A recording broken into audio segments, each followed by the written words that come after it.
Well, it's a great joy to be out here at Dancing Oaks, and I'm with Leonard. And, you know, in celebration of Gardenpalooza, the tour, we're going to be talking about some great fall plants that have, you know, different either leaves, blooms, something special about them in the fall. So let's jump right in and start talking about them. All right, William. One of our favorite plants from Chile is a lobelia that is a hummingbird magnet. It starts blooming mid to late summer and continues into the fall. Wonderful tall spires. Last year we had one up to 11 feet. Wow. But it doesn't necessarily have to be that tall. Just vibrant red flowers and deer-proof, drought-tolerant. And the great thing about it is it has a long bloom time because it'll start out, and as it keeps getting taller, it just keeps blooming right up the stalk. It's right, really beautiful. From the bottom up. Yeah. And so that's one of our favorites. And then another shrub we really like is lespedisa, or bush clover. And it is very drought tolerant, has sort of a weeping, cascading habit.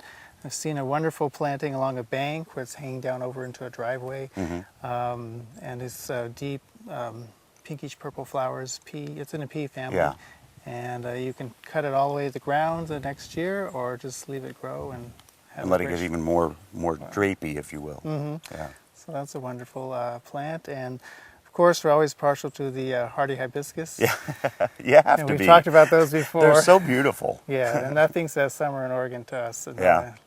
But those hibiscus with the big dinner plate. Well, yeah, and once flowers. that heat kicks in, I mean, they're just constant bloomers, and they're so dramatic. I mean, they really are breathtaking. Yeah, it takes a little heat for them to get going, but they're a really beautiful plant. Yeah. Then one of the other things that we like, it's not blooming, but it's great for going in the fall and winter interest, are some of the manzanitas or Archistaphylos. And again, they're great for a dry area or a sunny bank.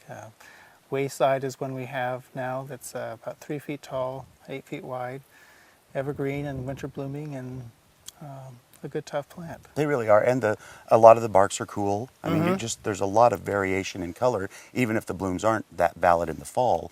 That color variation really kicks it up a notch for them.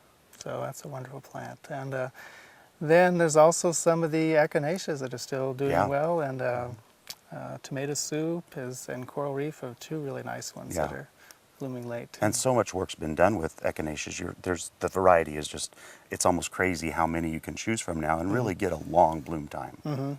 Now, because this is Gardenpalooza, the tour, you've got 2 full days of stuff happening. Let's talk a little bit about what's going on Saturday and then Sunday. Saturday, we're going to have 25% off a whole range of plants we've selected. And then of the ones we talked about, there's going to be a 2-for-1 sale going Saturday and Sunday. And then Sunday we have a dye class, a demonstration of using the natural things from the gardens to dye silk scarves. Oh, wow. We had that recently. It was very popular, and it's amazing the different textures that leaves and flowers can imprint on the silk. Well, it makes sense because years ago, that's how they used. I mean, dye came from nature, so that would be a really fascinating class. So that's at 1 p.m. And then we have some distinguished people coming at 2:30. No, is it 2:30? 2:30, 3:30. So distinguished, you forget, huh? Yes. That is right. Yeah, Judy and I will be out here from 2:30 to 3:30, celebrating this great nursery. It's beautiful out here, and the selection, you got some great sales going on, a lot of information. So be sure and come out not only to find out what's going on, but to visit with Judy and I. It's always a real delight to come out here. Thank you for your time so much. For more information, you can go to gardenpalooza.com and find a whole listing of everything that's going on. Thanks so much, Leonard. Oh, thanks, William. Look forward to seeing everyone.